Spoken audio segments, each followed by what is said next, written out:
as news reports or international observer reports that evaluate the work of domestic actors in the elections. So I'm using all of these types of methods to try to address my questions. Now, the first hypothesis that I considered was the hypothesis that domestic election monitoring can deter vote fraud. Now, this is a very hard hypothesis to prove. If indeed vote fraud is deterred, you have to then show that it would have been there were observers not present. So I have principally tackled this question with qualitative data. And each and every person that I've spoken to about this is in agreement that Alianza Civica played an important role in those 1994 elections, 1997 midterm elections, and then again in 2000, in conjunction with many other factors, in creating an atmosphere that rejected the blatant and overt vote fraud techniques that have been characteristic of Mexican politics, up until, well, maybe that are still in play today in some places, but certainly that were very much in vogue up until the late 1980s. These types of tactics have a vocabulary all their own. There's literally a glossary that you can consult to understand the level of vote fraud that Mexico is experiencing throughout the 70s and 80s in particular.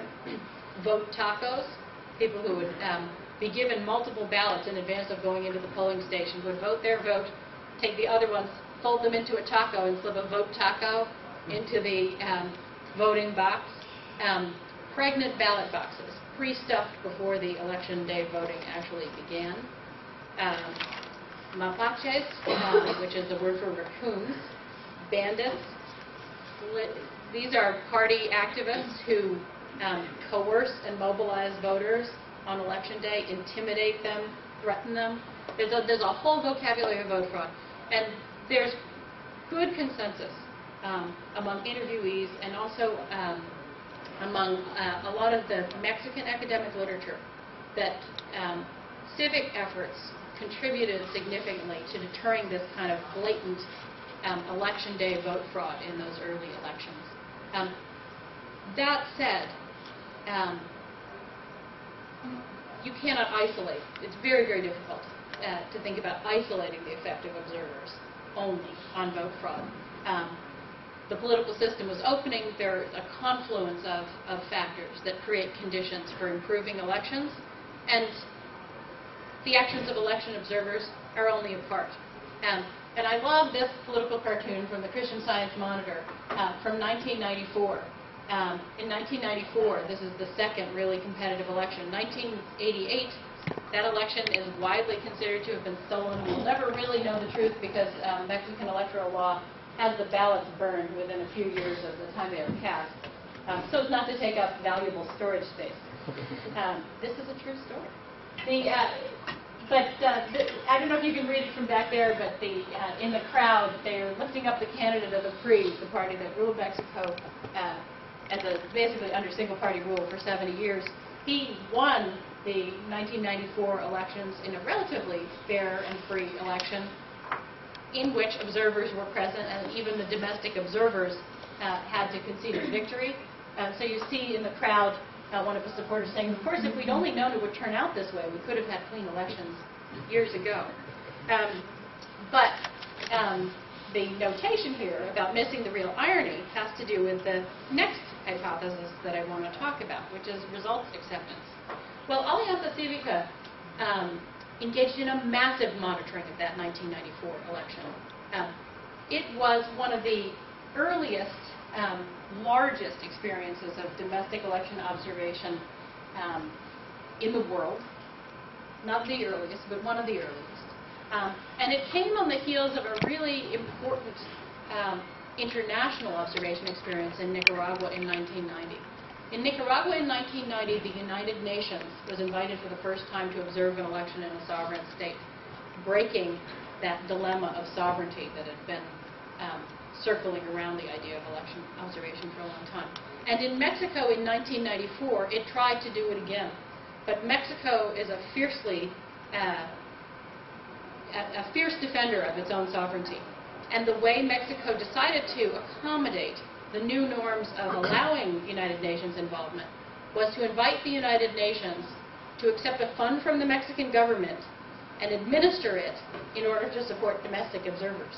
As a result, Alianza Cívica, which was the only group that was ready to take on this challenge in a massive way, got over $1 million in funding to run that 1994 election observation. And they had 20,000 observers in the field on election day. They monitored the process from top to bottom. And there were a lot of problems with the 1994 election, not only before Election Day, but on Election Day itself. Now, in the cities, things ran fairly smoothly. But in rural areas, some of those typical patterns of the past were seen over and over again. Now, one of the main techniques that domestic monitors use is something called a parallel vote tabulation. A parallel vote tabulation entails creating a sample of election sites. You get a list of all the polling sites in the nation, and you select a sample that is going to be statistically reflective of the nation as a whole.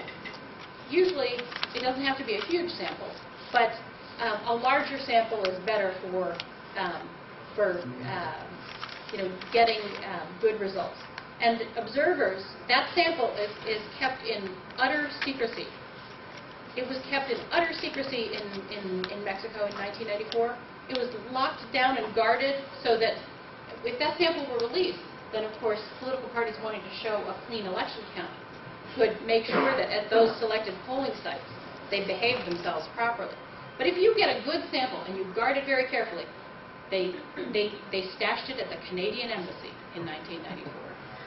The Canadians stepped up and provided the kind of protection that civil forces in Mexico needed.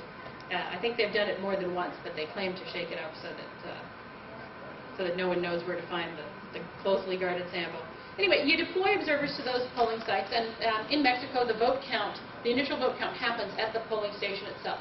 Election day ends, the time when the station closes rolls around, and anyone who's still standing in the line gets to vote, and then the polling station is closed. And the citizens who are volunteering open the ballots and start filling out these very complex forms that list, and they count through how many ballots do they have total. And then they count through again which are allocated for which parties, which are null. And they all have to agree together, and they fill out these forms in duplicate and triplicate, and then they give one to each political party representative that's there.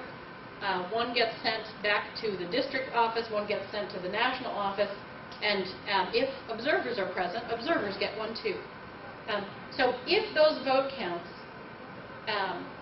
are correctly reported and not changed on the way to the district for the national office, then the one the observer walks away with, when aggregated in this large nationally representative sample that no one could have messed with, should give a very, very close approximation within only a very few tenths of percentile degree of difference from what the actual vote count is nationwide when that is released. So that's what a parallel vote tabulation is, and Alianza did one. They did a killer parallel vote tabulation for this. They guarded that sample, they got great statistical significance, and lo and behold, despite the fact they'd seen a lot of fraud, particularly in rural areas, particularly in the South, their parallel vote tabulation very closely mirrored the official results that were issued. And what had happened was that it was this case of documenting many, many cases of vote fraud, but nothing so significant in any one given place as to have changed the outcome in that given location. Right?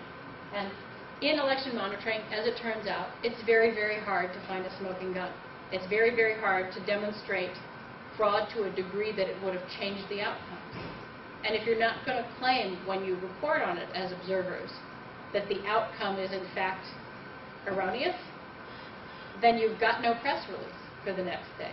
And so Alianza Cívica did an excellent job. They mobilized tens of thousands of Mexican citizens who had never before participated in this nonpartisan way in their politics. They went out there